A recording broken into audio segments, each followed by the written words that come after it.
Hey everyone, welcome to Story Mantra, the mantra and the reason why I live my life story and the best of storytelling. And today we have a fabulous USA Today bestselling author. Her name is Sherri Leimkuhler. Hi, Sherri. Hi, how are you? Doing good, thank you. And I'm 88%. Every time I open my Kindle, I end up with the wrong image. So that's her book. If you can all see it, What's Left Untold. I am 90% of the way through the book. Shame on me for not finishing the last 10%, but life got in the way. And life does not always have happily ever after, especially for me at this point. But anyway, that's besides the point. Sorry, I'm saying that word twice now. What's Left Untold is a really, really gripping story. And I'll tell you this, when I started reading it, I didn't know what to expect except from the blurb here, which is, should I read the blurb or read your bio first, Sherry? Whichever you like. Go Okay. ahead, go ahead and read the blurb. The blurb. Okay, so we'll start with the book blurb, and then we'll get on to who is the woman behind the blurb. Okay. So Anna Clark, and Leah Clay were unlikely best friends in high school, but their yin and yang personalities drew them together in a sister-like bond. And by the way, Sherry, I love the way how they start off as friends in the. There are two storylines running here, by the way. They start off as friends as children, and Anna starts off angry with this woman, and the pivotal turning point of when um, revenge turns to resolution for her. That was Right. interesting. That was really well done. Thank you. And we definitely will discuss that soon. Anyway, back to the book blurb. Then during college, Leah inexplicably walked out on their friendship and disappeared, leaving Anna hurt, confused, and disillusioned. 20 years later, Anna discovers a letter Leah wrote the summer after high school, a letter that contains a cryptic postscript concealing a devastating truth. With her 20-year high school reunion approaching, Anna moves closer to uncovering the secret in Leah's letter and the heartbreaking consequence it set in motion. As the layers of deceit and betrayal begin to unravel, Anna is forced to question everything she believes and comes to terms with what it means to forgive the one person who hurt her in the worst way imaginable. That's where the entire story twists and turns. For me, it's this relationship between Anna and Leah, which is soft and hard, hot and cold, and it just keeps spinning, doesn't it, Sherry? It does, definitely. They're a whirlwind for sure. The whirlwind, yeah. So, who is the author behind the book? Sorry, I keep forgetting to introduce a fabulous author. USA Today bestselling author Sherri Leimkuhler has written professionally for more than 20 years, but is a Jill of many, many trades. With experience in sales, marketing, public relations, event planning, aviation, and yoga instruction. I mean, as if you're not living a full life already. Her health and fitness column, For the Fun of Fit, is appeared bi-weekly in the Carroll County Times for a decade. A competitive triathlete and two-time Ironman finisher, Sherry also enjoys reading, hiking, paddleboarding, trail running, traveling, and wine tasting. Can you get over that? Wine tasting. And I got that from Anna's character, by the way. A passion and a necessity some days. There you go. The truth of how to be an author. Sherry lives in Maryland with her husband, three daughters, and two Labrador retrievers. And their names are, Bodhi and Luna. and they're adorable. They Oh, are simply adorable. And so are Sherry's kids. So welcome, Sherry. We're so thrilled to have you on Story Mantra. And having read your book, it's even more exciting to read the woman behind the book and to have you with us. Um, thank you for having me. Appreciate it. Thrilled, really thrilled. I don't want to give away the story, and I definitely don't want to give away the ending, even though I'm dying to finish it. Um, but I have to ask you a bunch of questions. So I'm going to ask you what's harping in my mind ever since I've got to the 90% mark, which is when, well, okay, before the 90%, as we get there, um, the complete twist and turn in what Anna faces. And I'm not going to give it away, so no spoilers for any of you who haven't read the book. Um, how does a woman, a mother, who is got this work-life balance running 24/7, deal with a truth that is so shocking that it shakes the ground she's walking on and living in? I think at the core, that is kind of sums up at the core of the story. I mean, Anna is so taken off guard um, by this shocking secret that rocks her world. She's come, Anna as a young child, as a tomboy, who's moved from town to town with her family and is always the new kid, had trouble connecting with girls her own age, was betrayed on one or two occasions by a someone she thought would be a friend. And it really made her a little bit distrustful, a little bit of an introvert, a little bit of a loner. And then she meets Leah in high school and it just turns her world upside down. They're complete opposites, but Yeah. Leah embraces her and welcomes her wholeheartedly. They have this great, passionate kind of friendship, hot and cold, like you mentioned earlier, the yin and yang. And then suddenly, Leah just disappears from her life. The summer after high school, she starts acting really strangely, really distant. And within 6 months, she has just skipped town without a word, without a forwarding address. And Anna feels completely abandoned and hurt and confused by what has gone on. And they go 20 years Well, without there's a very strong sense of betrayal. very strong sense of Yeah. betrayal by someone that she had really decided to let her guard down with, to let her in, to trust her, and then to just be abandoned and betrayed that way, and then not even hear from her for 20 years. So Yeah. Anna has moved on with her life. Is married, is happily married, has 3 kids, kind of feels like she's come into her own, and then she has the opportunity to reunite with Leah, which she has really big mixed emotions about. But she does meet with her, and throughout their reunion and getting to know each other again, this devastating secret comes out. And I think Anna is just completely uh, doesn't know what to do with that. She knows that information is very damaging to her own life, her relationships with her husband, with her kids that are really But important to the her. the great thing is you've established that betrayal in the beginning, and then you take it to a level of fear, which is what holds her back from living her entire life, though it's just friendship. Yes, And it's not her husband, it's not her kids, but it's a friend. And that fear, it holds her back from wanting to attend a reunion. right. She flips back and forth the whole time and Yeah, she can't get her act together. And then even after she signs up for it, she's still like, should I go? Should I not go? And so you feel built up that fear so beautifully because it leads to the bigger fear of what hits at that 85, 90% mark, which is like, right. if you hadn't gone to that reunion, you wouldn't be in this mess in the first place. Um, and so, it really got me thinking in terms of her character. How did you develop her character? Anna was a very I didn't agree with Anna is the thing. I think all of us, I try to pull out the parts of our personalities that a lot of us don't maybe acknowledge all the time. I think a lot of times we experience something that we wish would just go away. Like we feel like if we just ignored it, we'd go away. That aching tooth, I don't want to, maybe go and get a root canal. I just want to ignore it. Maybe it'll go away. And I think when Anna has this bombshell dropped on her, she just kind of ignores it and doesn't know what to do with it. And so, in developing her character, she's really a woman that's come out of her shell. Um, she's having this great life, living her best life. Anna comes back in, and she's got to decide, what she wants to do with that and how she's going to let what she learns affect her as a person. Is she going to be able to be a truth teller? Is she going to, um, out of fear, keep the secret the way Leah has kept the secret for so long? Can she forgive her for keeping it?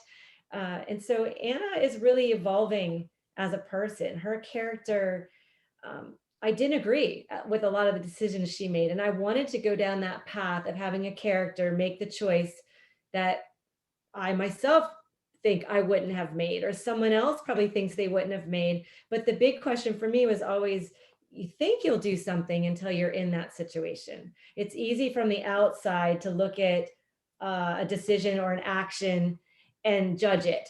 Oh, I wouldn't have done that, or I would have done that differently. But when you actually find yourself in that moment with so many different things at stake, humans are flawed. Yeah. We don't often make the best decisions. We don't often make the right choices, and those choices have consequences, and sometimes pretty big ones and devastating ones. And that's basically what happens to Anna. Someone once told me that I was raised to be a truth teller, and the thought was, once you tell a lie, you have to tell many more lies after that to sustain the original lie. Right. So it's a snowball. And once you start going down that path, it's really hard to undo and stop that momentum. And that's basically what happens with Anna. Well, here's the funny thing, you'd think Leah is telling all the lies, and she does, and she does. And you think Anna is the positive, goody two shoes, except Right. when you get to that mark, it reverses. And it reverses in a way, and you suddenly realize, oh, actually, Leah was the right person all along. And she suddenly became, well, at this point in the story, she's the saint in the story. When she had this opposite teenage years, so to speak, it completely flips. And so, I'm just thinking through in terms of as well, like you don't agree with Anna.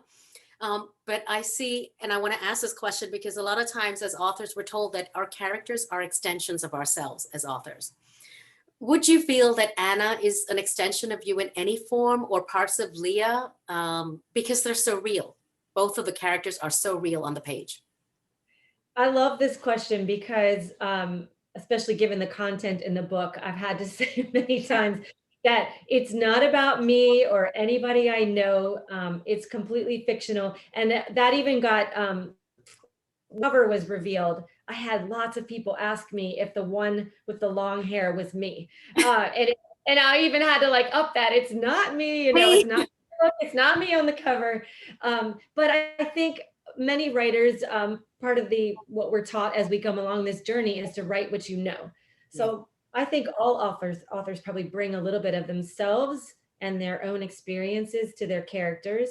And so I would definitely say that I share some things with Anna in terms of, um, being happily married, having three daughters. Anna has three daughters. I have three daughters because that's what I know. I don't have sons, so Yeah. writing daughters was more familiar and comfortable to me. Sure. Um, I understand that sense as of being a young mother and having young children and how you can get lost in that motherhood role, and lose a little bit of yourself. And Yeah. that's some of the things that Anna is struggling with, trying to find her voice and herself and her passions again when she's dedicated so much time to her family. So there's definitely, um, things about her life and her character that are similar to mine. I would say I don't really have any probably similarities to Leah, but I I have known people. Leah to me is a composite of many people that I have known or encountered or heard stories about throughout my life. So she's, you know, she takes probably different bits of her piece of person from probably 20 different people that I know. I knew someone who lived on a boat with, not with their mother, but did live on a boat. So that was a unique setting I could bring to the story, is having Leah and her mother live on a boat. So that was Um, the next question I was going to ask you about Rosie, her mother. How did you develop that character? Because after having met her in the story, so to speak, I really understand why Leah is the way she is. It all kind of comes together. It's not like she's the way she is for no reason. But how did you end up with Rosie's character? I mean, every secondary character has a background for sure. Yes.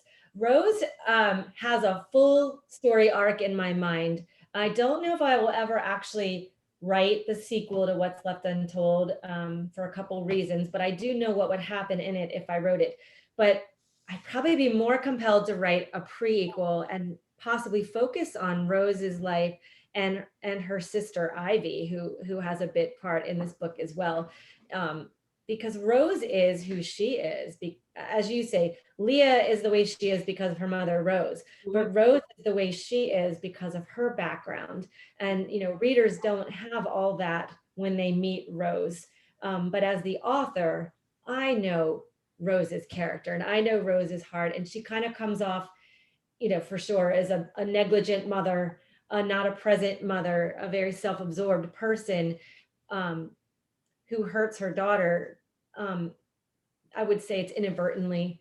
Mhm. um, she doesn't do it with malice, but she is who she is because of her experiences as a child and a young woman. And so I definitely wanted to paint that picture of the dynamic between Rose, and her daughter Leah, and how that shapes who Leah is and how it guides her decision making Yeah. and her relationships. Right. Mhm. Because I mean, as and this is just from what I understand, as careless as Leah is during her teenage years, it's it's purposefully done because she's trying to make a statement. She's trying to say something, She and is. she's crying for help basically. It's written all over the page, but she never says it. And she's trying to be that superwoman who stands out, who does what she wants as she wants, and she has the freedom to do so. But she's really lost. She's just trying to find her way. She's trying to find love. Anna or Leah is really trying to find love. And some of the critics of the way Leah was written, I mean, I guess it doesn't blow anything to say Leah is very free spirited with her feelings and her love. And I think some readers felt that there was a little like slut shaming of Leah Well, going on. I wouldn't say that because she's an architect. She's smart. She's got Right. a job with Lockheed Martin. So that really made me stop and think. She's not stupid. She's a very smart character. She's just missing a huge chunky piece of emotional depth, which she's looking for. Right, definitely brilliant. And Anna, again, being completely polar opposite, is not trying to shame Leah, but it comes from a place of caring for her friend and not wanting to see her get hurt and wanting to see her find a fulfilling relationship that Anna knows that she really wants something more than just these surface level relationships. And so it's really not a matter of shaming Leah from Anna's perspective, but really just trying to be there for her as a friend and offer a different outlook or suggestions. Right. So before we get to the end of this session, I have to ask you, given how real your characters are for me as a reader and for other people, and I'm going to quickly read a few outstanding endorsements that we have for editorial reviews. This is from Jennifer Klepper, USA Today bestselling author of Unbroken Threads. What truths are best left untold and who gets to decide? Leimkuhler is a marvel in this shocking debut about friends and the secrets that bind them. I read the last 10% with my jaw on the floor, and I have 10% to go, by the way. That is such a coincidence. I'm actually at the 90% mark, and I was hoping to finish it before we talk, but life. Yeah.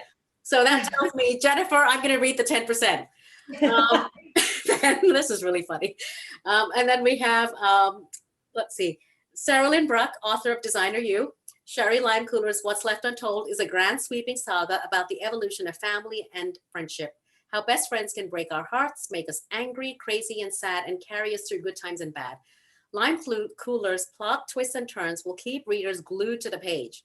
So based on these two reviews I got to share, let me ask you, your characters come together so beautifully. Is that an organic process? Is it a thought out process? How do you weave them all in together? That's an interesting question when you bring up weaving, because I originally wrote this book in chronological format. And so for me, it was a very linear telling, and I knew how the characters were going to intertwine. And for me, it was a very linear path on how they were going to get there.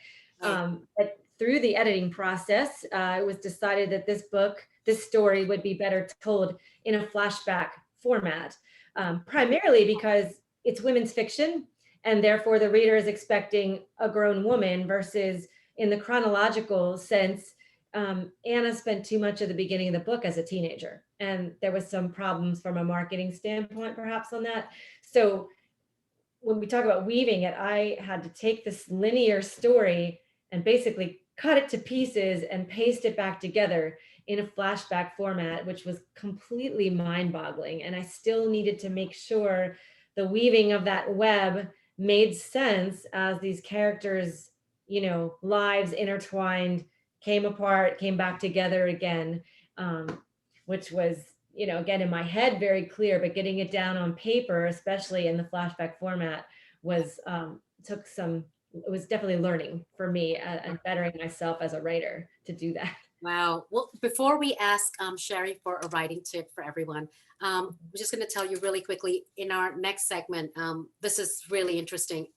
Authors talk about the troubles and the trials of publishing journey. Well, Sherri, it's about the 11-year journey from inspiration to publication, which I'm really interested in. So join us next week for this little snippet. because it's a rigor which is not based on the paper, but it's based in the heart in terms of where her stories come from and the trials she's been through. So a quick writing tip for all of us, please, Sherri. Never give up. That sounds like That's off the cuff. Yeah, definitely. What you said, 11 years, it was so many times I wanted to give up, and I'm really glad that I saw it through. So definitely keep writing and don't give up. Well, thank you so much, Sherri. And tune in again next week when we talk about Sherri's 11-year journey, which is what I'm going to be just harping on, because it's always really, really thrilling to understand not only the author behind the book, but what's her journey behind the book. So thank you so much, Sherri. We'll see you again next week. And everyone take care. Bye. Bye.